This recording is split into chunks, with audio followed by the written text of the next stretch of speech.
유마경 지난번 다음 하겠습니다.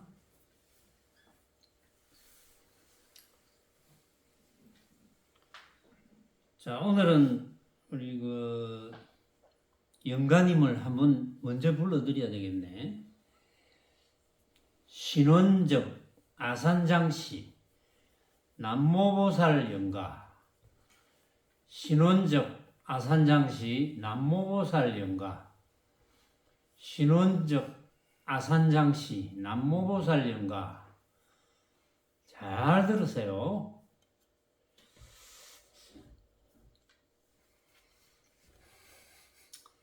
제가 지난 시간에 이런 문제를 냈죠.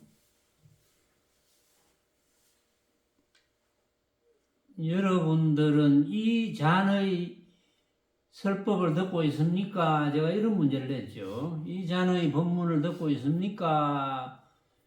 했어요. 그래서 이제 유튜브를 듣는 분들한테도 이제 이 잔의 법문을 듣고 있습니까? 했는데, 자, 오늘은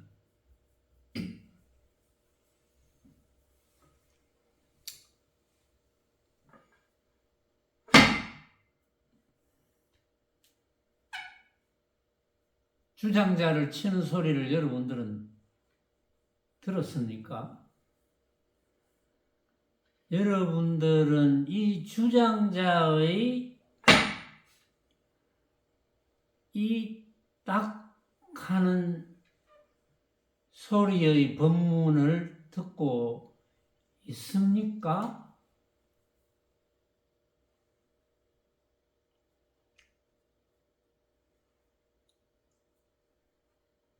다 듣고 있겠죠. 그렇죠? 유튜브를 보시는 분도, 유튜브 법문을 듣는 분들도 마찬가지입니다. 제가 방금 주장자를 딱 하고 치는 이 주장자의 소리 법문을 듣고 있습니까? 근데 적어도 이제 이런 법문은 들을 줄 알아야 됩니다. 제가 이제 이 잔의 법문을 듣고 있습니까? 라든지 이 주장자의 딱 하는 소리의 법문을 듣고 있습니까? 라고 제가 물으면 이 정도는 여러분들이 훤하게 알고 계셔야 돼요. 모르면 또 법문을 또 열심히 들으셔야 되고, 우리 유튜브에서 새말기 선언을 치면은 쇼츠가 많이 나옵니다. 거기에 보면은 확철대오한 춘당거사 이런 것도 나와요.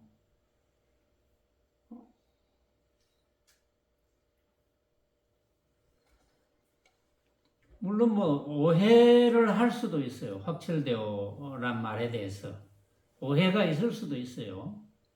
그 확철대오가 뭐냐? 그 확철대오가 어려운 것이냐? 확철대오가 어렵지 않습니다. 누구나 다 할 수가 있어요. 저의 소망은 이 사바세계가 지구잖아요. 지금 이제 유마경에 사바세계의 이야기가 자주 나오거든요, 지금. 이 사바세계 약 80억 인구 중에 80억 인구 전원이 확철대오를 하기를 소망합니다, 저는. 확철대오 할 수 있으면 참 좋겠다. 왜냐하면 확철대오를 하지 못하면 이 육신을 버리고 난 이후에 짐작이 안 돼요.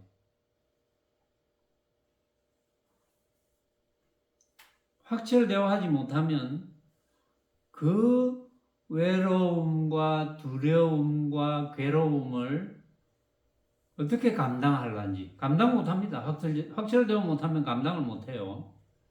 지금 여기 계신 여러분들도 만약에 확철대오를 하지 못하면 감당을 못합니다. 근데 확철대오를 해야지 후유 없는 열반에 들 수가 있거든요. 후유는 뒷모습, 다시 어떤 몸을 받는 일이 없는 열반에 들어야 돼요. 이건 부처님 말씀이거든요. 이건 부처님께서 늘 후유 없는 열반에 대해서 말씀을 하십니다. 그러려면 확철대오를 해야 돼요. 확철대오 하는 게 어려우냐? 아주 쉽습니다.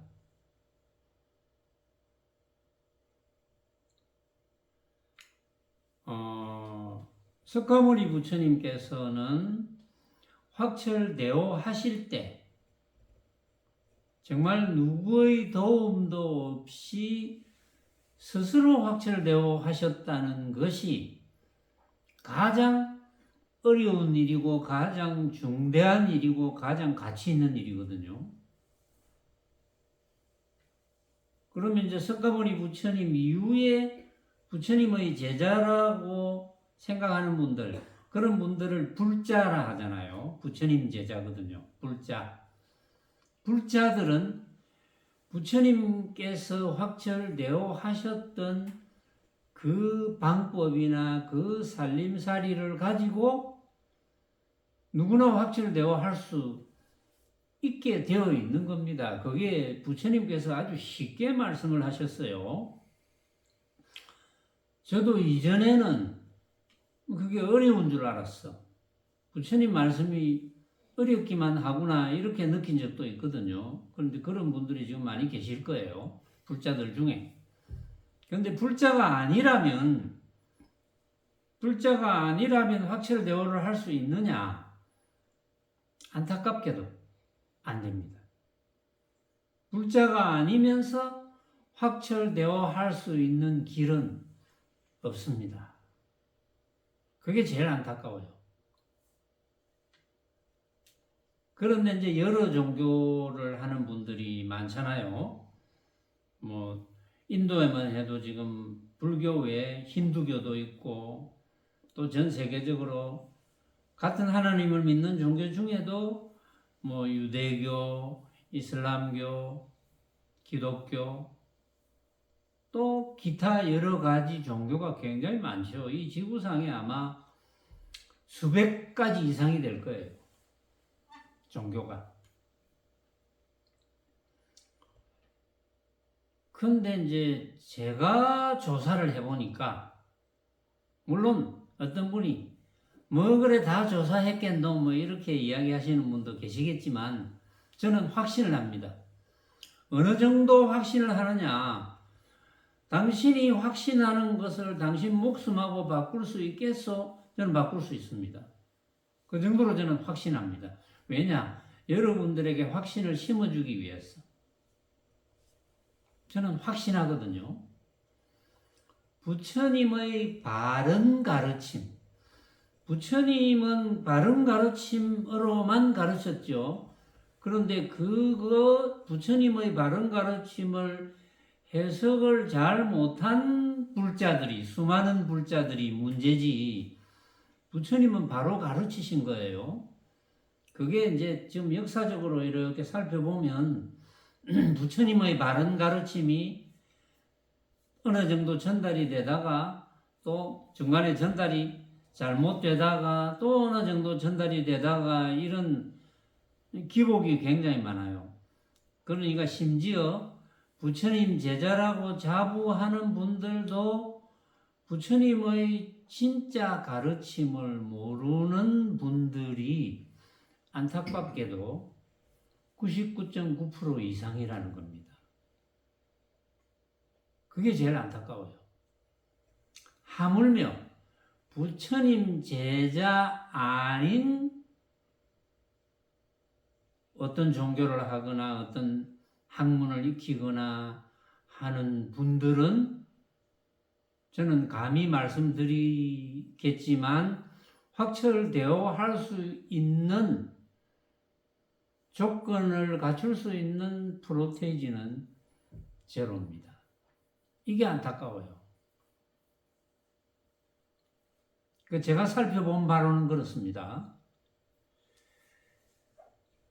그런데 왜 부처님께서는 쉽게 가르치셨는데 많이들 확철대오를 못하느냐 또는 확철대오가 뭔지를 모르느냐 이게 문제거든요. 그게 제일 첫 이유는 뭐냐 하면 부처님께서 법문을 하시는 시대, 제자들을 위해서 가르치는 시대, 그 시대에는 문자가 없었다는 겁니다.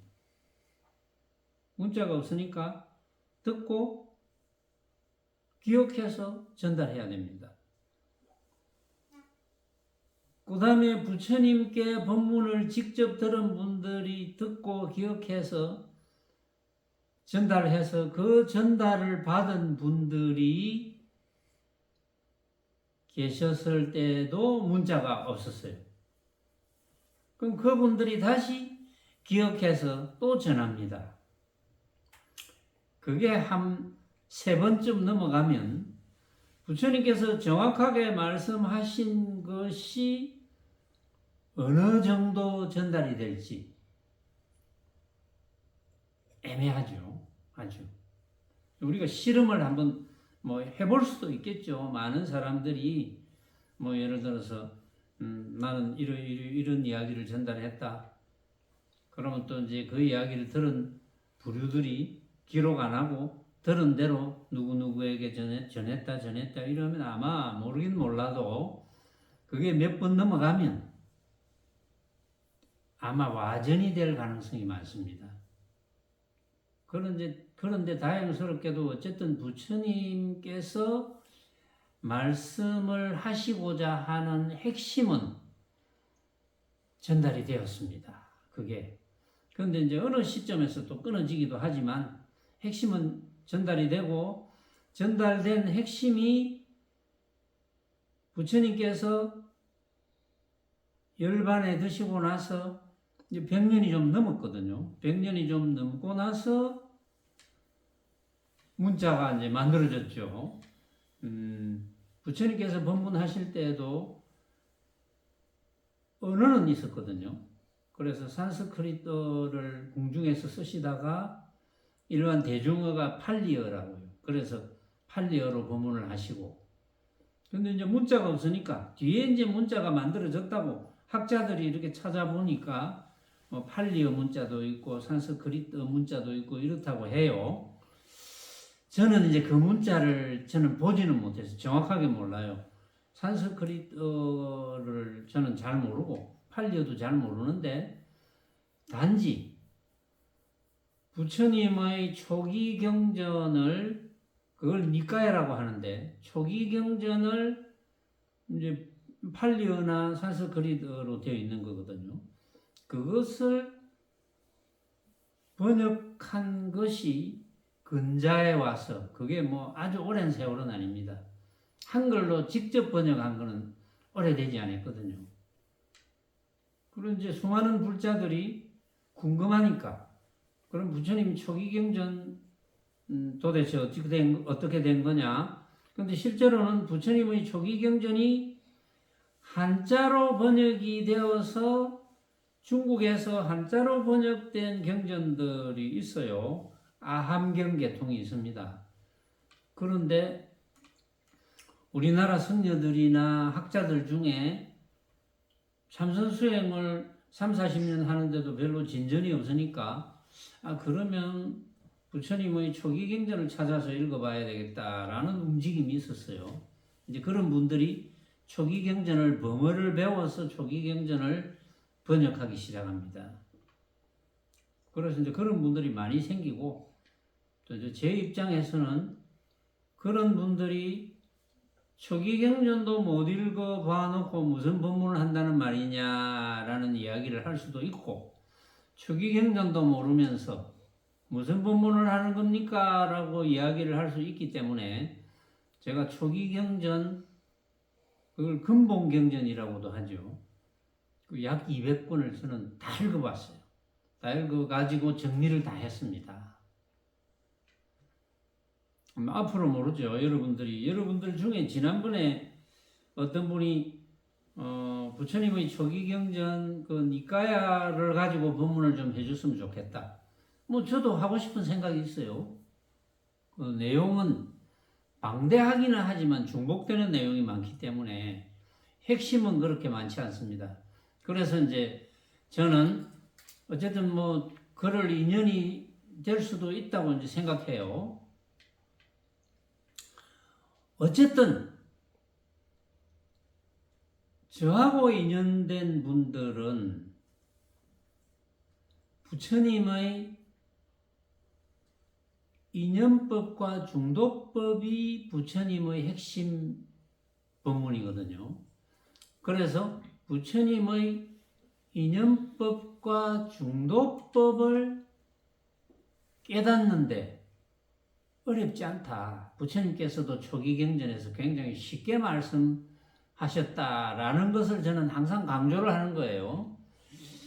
근데 지금 우리가 하고 있는 유마경은 역사적으로 보면 부처님의 초기 경전이 이렇게 유행을 하다가 중간에 부처님의 초기 경전에 대해서 논설을 쓰기 시작하는 분들이 생겨납니다.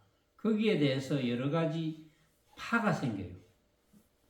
그래서 그 파가 이제 부파인데, 부파 시대가 도래합니다. 이 부파불교라 그러거든요. 부파불교 시대가 생겨나면서 또 부파불교 시대를 겪으면서 굉장히 서로 논쟁을 많이 하기 시작합니다. 논쟁을 하는 단계에서는 부처님께서 가르치고자 했던 핵심이 없어지기 시작하는 거예요. 그래서 또 어떤 무리들은 그거 지금 부파불교 시대에서 서로 논쟁을 하는 거 이거는 아닌 것 같아. 이래서 이제 역사적으로 분류해 보면 이제 대승불교 시대가 이제 도래한다 이렇게 이야기를 했어요. 대승불교 시대가 도래해서는 대승불교를 한다고 주장하는 무리들은 이 부파불교를 하는 무리들을 너거는 소승불교다. 우리가 대승불교니까 너거는 우리말 못 알아듣는다. 이렇게 이제 주장을 하기 시작해요. 그런데 이제 소승불교는 또 그렇겠죠. 대승불교는 부처님의 법이 아니다. 이렇게 이야기하겠죠. 또. 그런데 이제 대승불교를 말하자면 지금 이제 가장 유명한 경전을 몇 개 들어보면 좀 조계종의 소위 경전으로 지금 인정하고 이제 배우고 있는 금강경, 그다음에 화엄경, 법화경, 또 이제 여러 경전들이 많아요. 그 중에 이 유마경도 대승경전에 들어갑니다. 근데 중간에 이제 굉장히 논의가 있었죠. 대승경전은 부처님의 말씀이 아니다. 부처님께서 직접 하신 말씀이 아니다. 이런 주장이 막 나옵니다. 그런데 초기 경전을 살펴보면 대승경전에 나오는 뭐 여기 이제 예를 들어서 우리가 지금 유마경을 하고 있지만 이제 유마보사가 등장해서 부처님과 뭐 대화를 한다든지 또 거기에 향적 부처님이 등장하고 뭐 아촉 부처님이 등장하고 이런 내용이 없어요. 초기 경전에. 그다음에 대승경전에 부처님께서 하신 말씀 중에 초기 경전에는 없는 말씀이 굉장히 많아요. 화엄경, 법화경도 마찬가지일 거예요. 틀림없이. 그래서 이제 소승불교를 하는 분들이 주장하는 데는 대승불교 너가 하는 경전, 대승경전은 부처님의 말씀이 아니야. 이렇게 배척하기 시작합니다. 그래서 서로 이제 갈등이 생기는 거죠. 싸우는 거죠. 그래서 이제 전 세계 불교학자들이 다 모입니다. 모여가지고 그러면 이 대승경전이 부처님 말씀이 맞는지 아닌지를 우리가 한번 연구를 해보자. 다 같이 모여서 서로 토론을 합니다. 토론을 해서 내린 결론은 부처님의 중도 법문이 있으면 그 부처님 말씀이 맞아. 부처님의 중도 법문이 없으면 그거는 부처님 말씀이 아니야. 이렇게 결론을 내립니다. 결론을 내린 결과 조금 전에 말씀드린 금강경, 화엄경, 법화경, 유마경, 반야경, 반야신경 마찬가지. 반야경들은 부처님의 중도법이 다 포함되어 있다. 그러니까 부처님의 법문이 맞다. 이렇게 되는 거거든요. 그런데 제가 이제 유마경의 원래 이름이 유마힐 소설경입니다. 이 소설은 사실은 우리가 일반적으로 세간에서 뭐 소설, 현대 소설, 뭐 이런 그런 소설하고 한자가 좀 달라요. 다르지만 이제 이야기처럼 되어 있거든요. 이것도 뭐 유마경이 유마힐 거사가 내가 몸이 아프다 이랬을 때 부처님께서 유마거사의 그 병문안을 가봐라. 부처님 제자들에게 10대 제자들에게 네가 가라 이러니까 전부 다 제가 옛날에 유마거사의 법문을 들어서 저는 유마거사를 감당 못합니다. 전부 이렇게 대답을 했죠. 그러다가 결국은 마지막에 문수보살이 그럼 저라도 가겠습니다. 다 같이 가겠습니다. 이렇게 돼서 이제 유마경에 나오는 이제 유마거사 집을 방문해서 유마거사 혼자 침상에 이렇게 들어 누워 있고 그래서 병문안을 하는 장면이 이제 있었죠. 다 배웠습니다. 그동안 쭉 내용이 나왔어요. 그래가지고 이제 지금은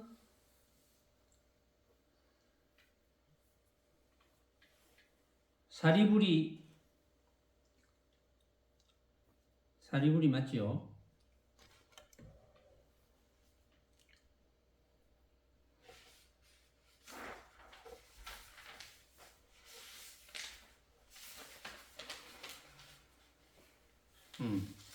사리부리 뭐 걱정을 합니다. 장소에 대한 걱정, 장소가 이리 비좁은데 이 수많은 사람들이 앉을 자리가 있겠나 뭐 이런 이야기도 하고 그 다음에 이제 밥때가 돼가지고 이 수많은 사람이 뭘 먹어야 되노? 그래서 이제 유마거사가 제안을 하죠. 저게 향적부처님 세계에 가면은 향적부처님께서 드시는 그 향밥을 좀 얻어다가 먹이면 이 지금 수십만 명 다 먹을 수 있다고. 그래서 유마거사가 화보사를 하나 만듭니다. 화보사를 만들어서 향적부처님께 보냅니다. 보내가지고 부처님께서 드시다가 남은 그 향밥을 그릇에 담아가지고 화보살이 다시 사바세계로 옵니다. 이 사바세계로 올 때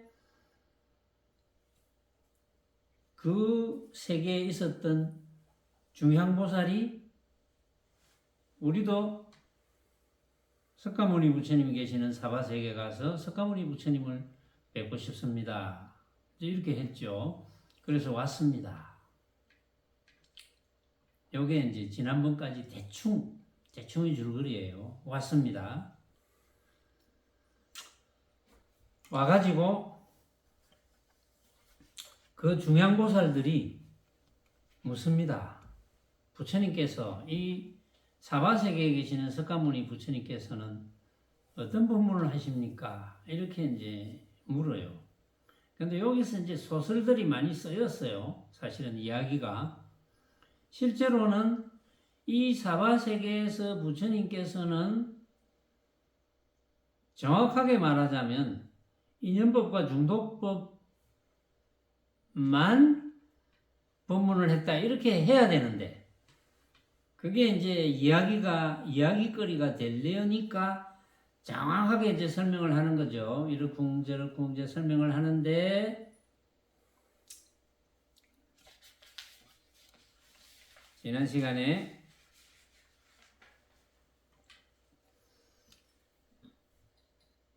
유마거사가 중양보살에게 물었죠. 향적 부처님은 무엇으로 설법하느냐 하니까 향으로서 설법을 하신다 그랬고, 석가모니 부처님께서는 무엇으로 설법하십니까? 이러니까 유마거사가 이 사바세계의 중생은 억세어서 교화하기가 어렵기 때문에 부처님께서도 억센말로 설법을 해서 조복한다 하셨고, 그래가 억센말이 이러쿵 저러쿵 다 요거는 지난 시간에 다 이야기했어요. 자, 그래 놓고 유마거사가 이 사바세계 보살이 모든 중생의 대비가 견고함은, 중생을 처근하게 여기는 심정이 견고함은 진실로 말한 바와 같지만, 그러나 그 한 세계 중생을 이익되게 해주는 것은 그 나라에서 백천급의 행보다 많다, 이렇게 이야기를 했어요. 많은 이유는 뭐냐?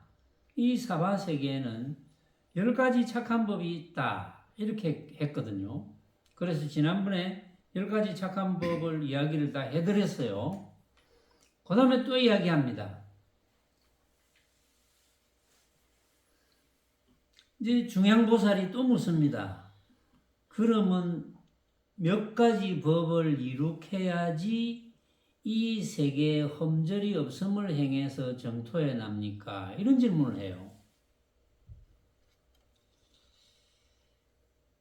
그런데 지난 시간에도 제가 이야기를 했어요.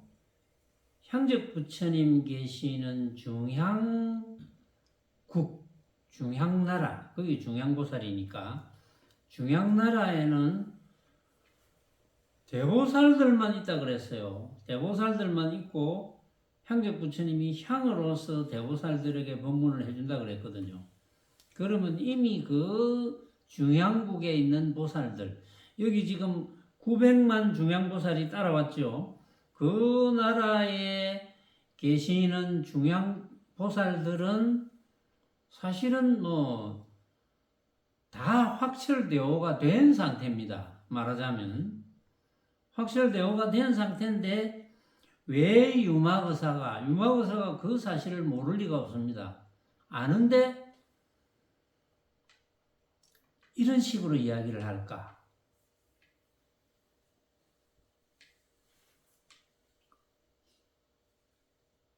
중생을 이익되게 해주는 것이 그 나라에서 백천급의 행보다 많다,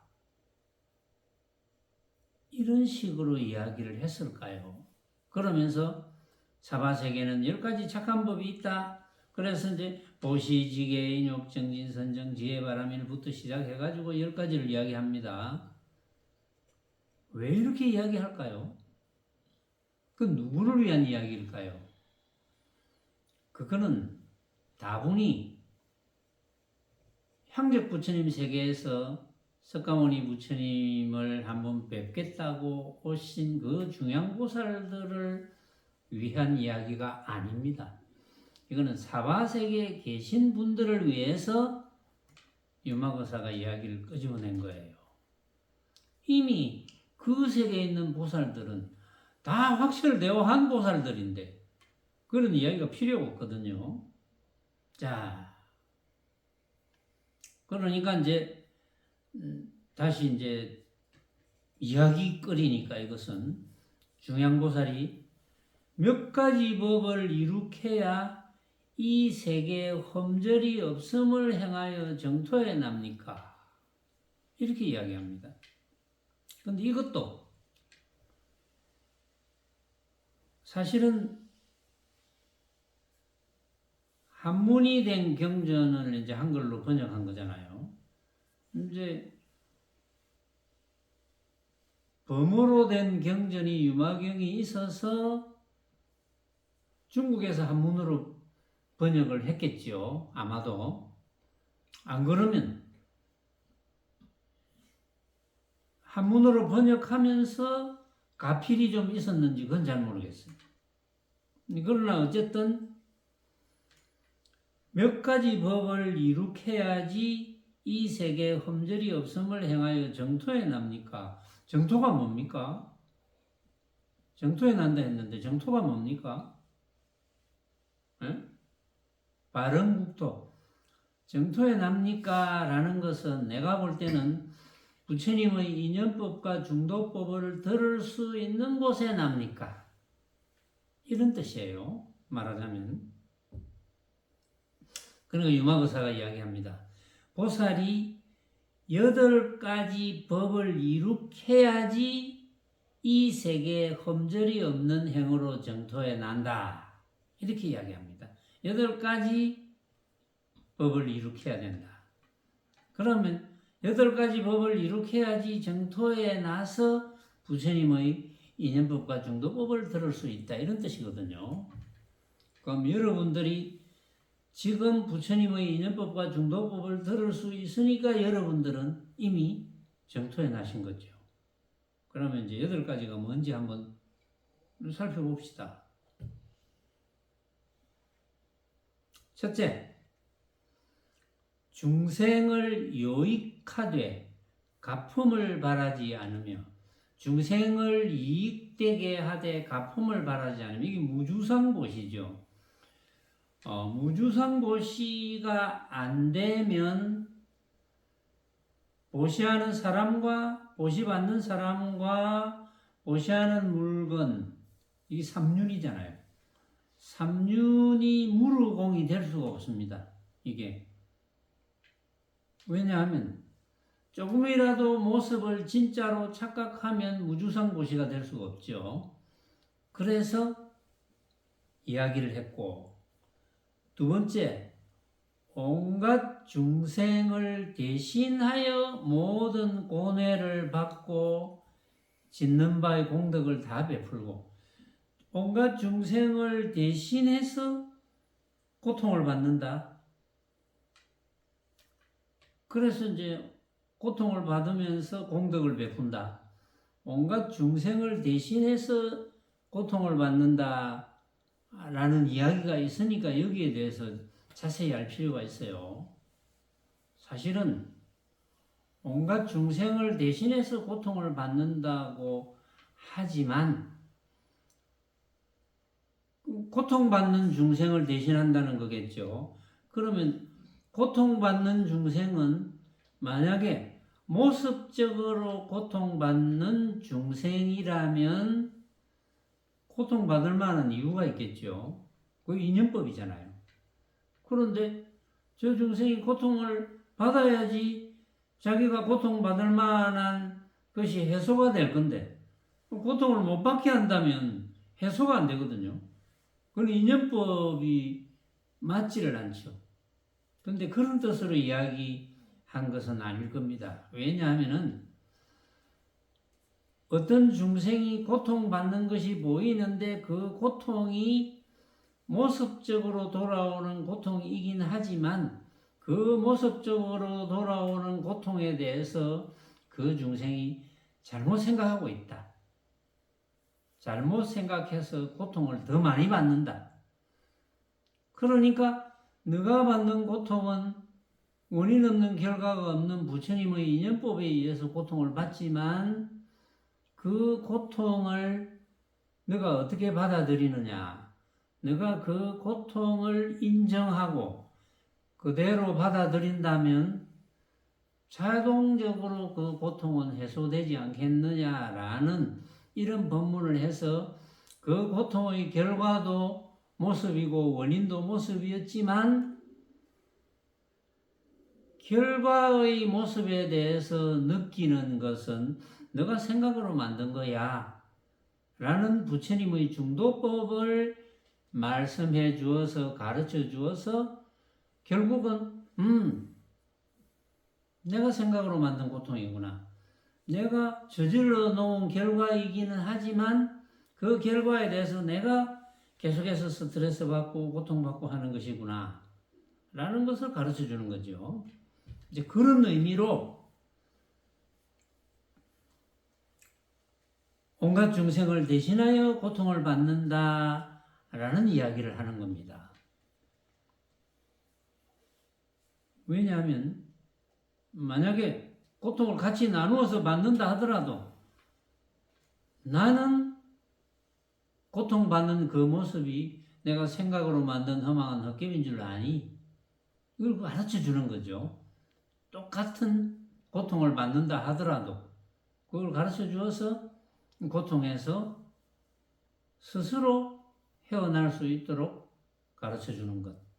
자, 그 이야기를 지금 하는 것이고, 세 번째, 중생에게 마음을 평등히 하여 겸손하고 하심하되 걸림이 없으며.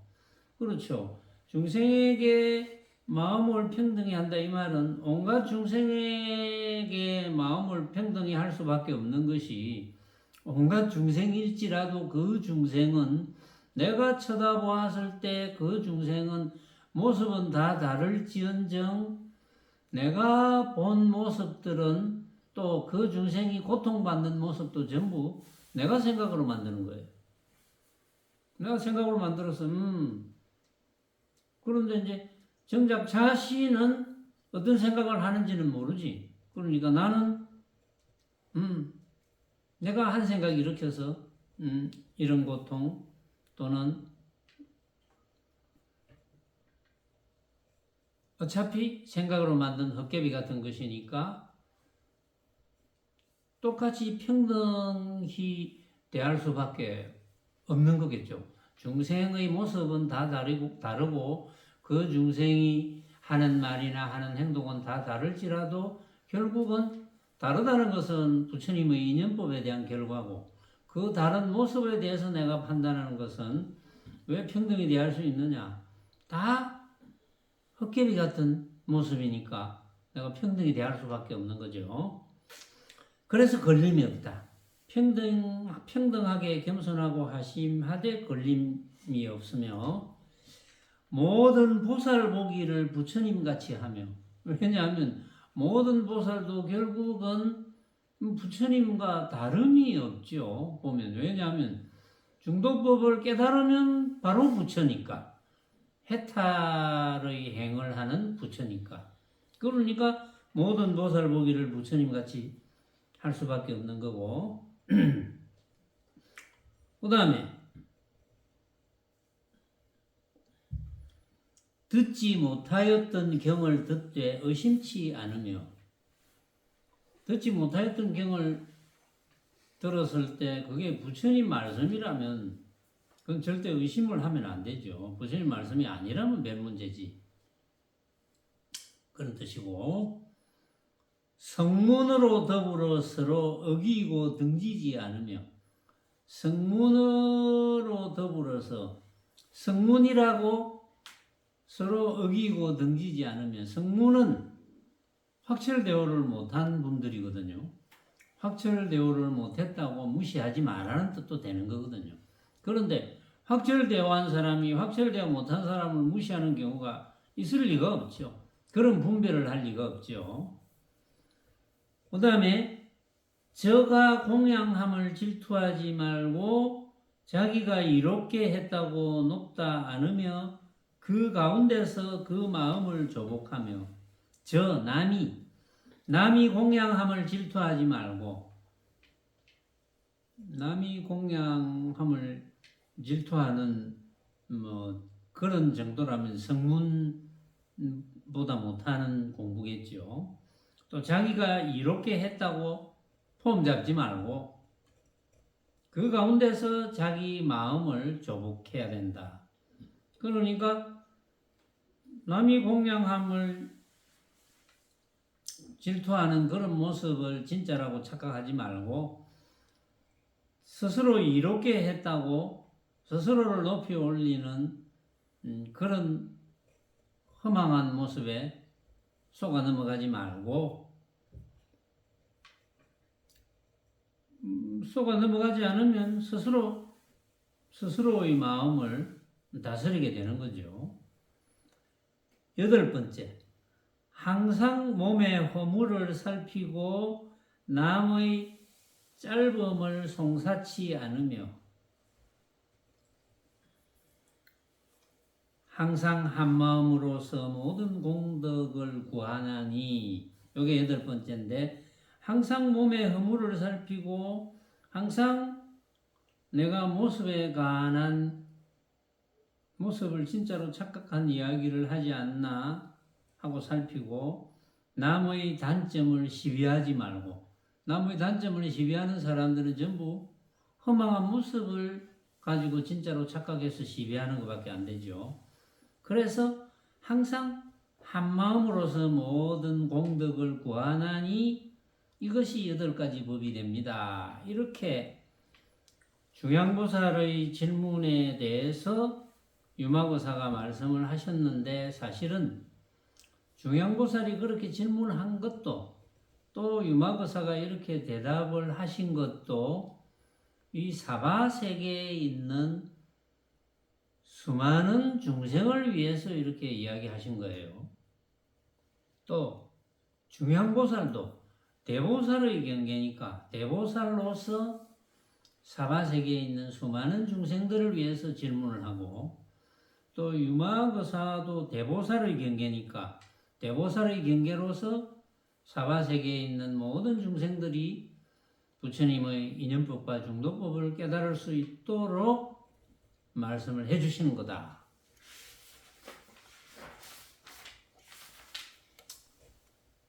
유마거사와 문수사리가 대중 가운데서 이 법을 설할 때 백천의 하늘 사람이 다 안욕따라 삼맥삼 보리심을 내고 십천보살은 무생법인을 얻었느니라. 백천의 하늘 사람, 백천이면 100 곱하기 1000이겠죠. 맞나? 백천하늘, 십천보살. 100천 같으면 1000 곱하기 100, 10만 명이네. 십천보살은 만 명이고, 뭐 그렇게, 그거보다 많든 작든 막 그렇게 봅시다. 대중 가운데서 이 법을 설할 때 백천의 하늘 사람이 다 안욕따라 삼맥삼 보리심을 냈습니다.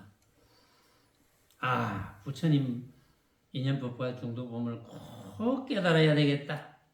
이렇게 되고, 십천보살, 10,000명은 무생법인을 얻었어요. 무생법인은 무생법인이잖아요.